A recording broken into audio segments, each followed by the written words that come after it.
Hey dolls, we are approaching the 1-year anniversary of Love and Deepspace, and they have announced what we all knew was coming. Caleb is back as the 5th love interest, and just in time to help us keep track of our periods. No, I'm not joking. For the few regular viewers of my channel who are watching, you might be interested in his Japanese voice actor. I'll give you a couple hints here. Okay, one more time. Let's hear that one final time.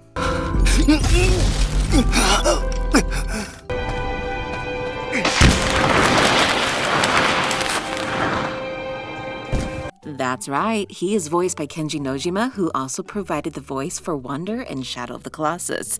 So that might convince you to stick around a little bit for this video, although statistics say otherwise. So while we all knew he was coming back, there were a bunch of theories on how Caleb could be brought back into the main story.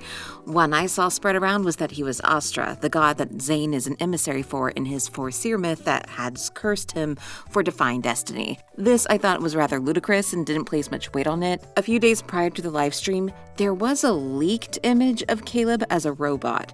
Now, while the image was fake, especially this one, the information behind its creation turned out to be accurate, as the trailer revealed that Caleb's right arm is a cybernetic prosthesis, so he's essentially a cyborg that they built back better, faster, stronger. According to promotion material, after the transformation, his muscles and bones turned into cold machinery. But why would they reconstruct Caleb? Last we knew, he was a fighter pilot in the Deep Space Aviation Administration, but turns out there's more to him than that.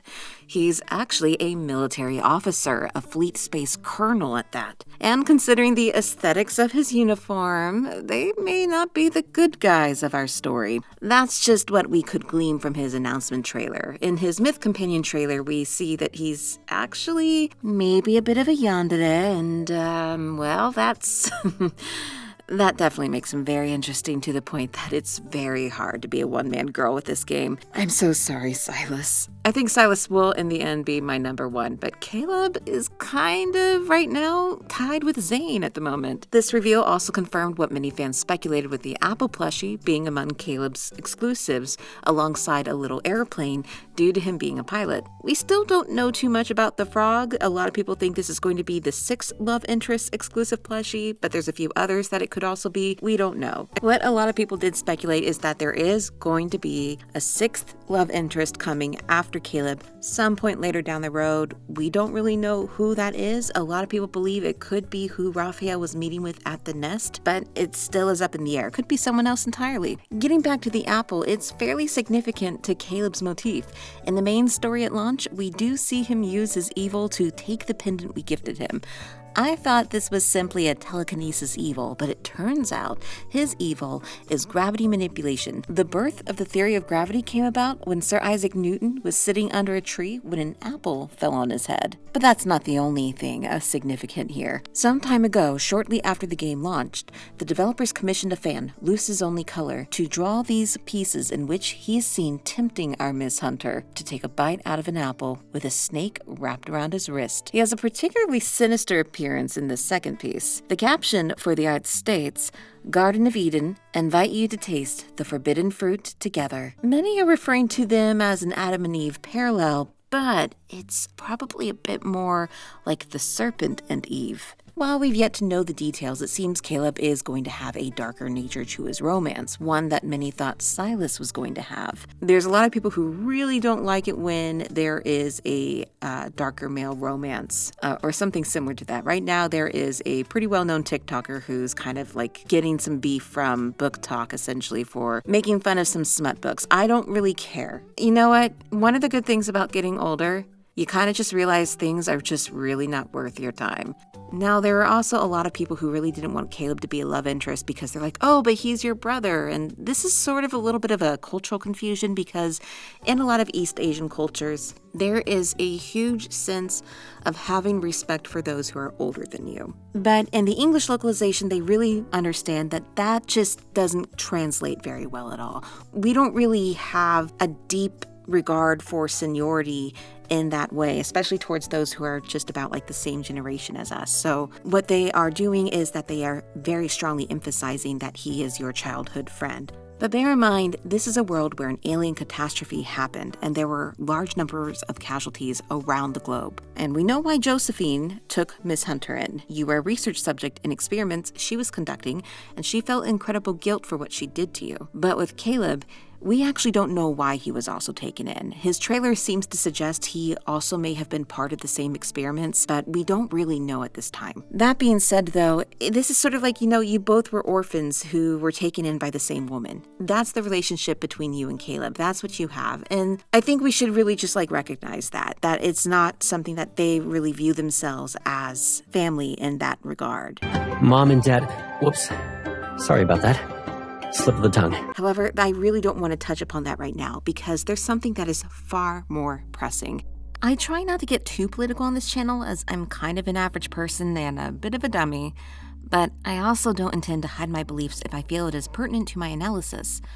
My very first video was on the Twilight Zone, particularly the 2 episodes that was on if the government dictated what is considered beauty and mandated it on its citizens.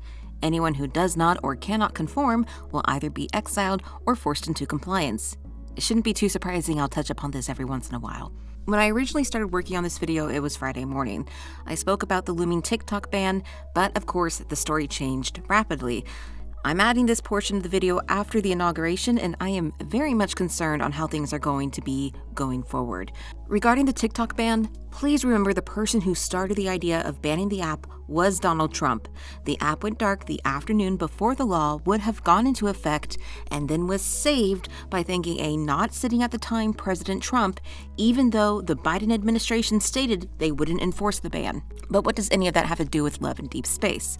Well, the quote-unquote reason for the ban is national security being at risk to a foreign government, in this case, China.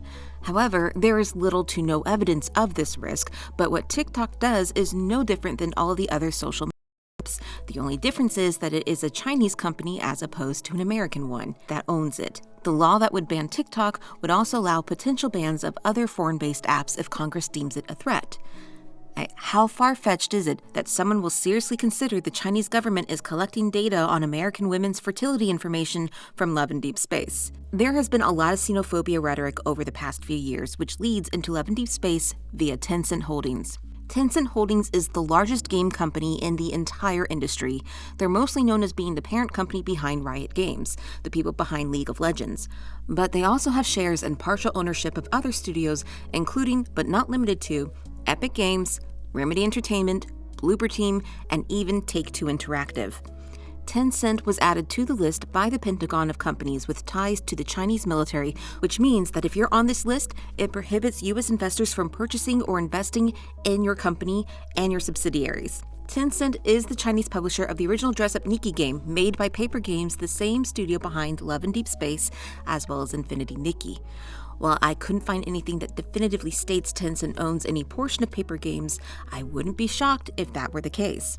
It is possible Tencent can be removed from this list. However, this lets us know what to expect how the foreseeable future of handling any business with Chinese companies is going to be. If Tencent is unsuccessful with being removed from that list, it's not just going to affect games from China, but the entire industry itself. And hey, maybe I'm overthinking things. Maybe not much will happen.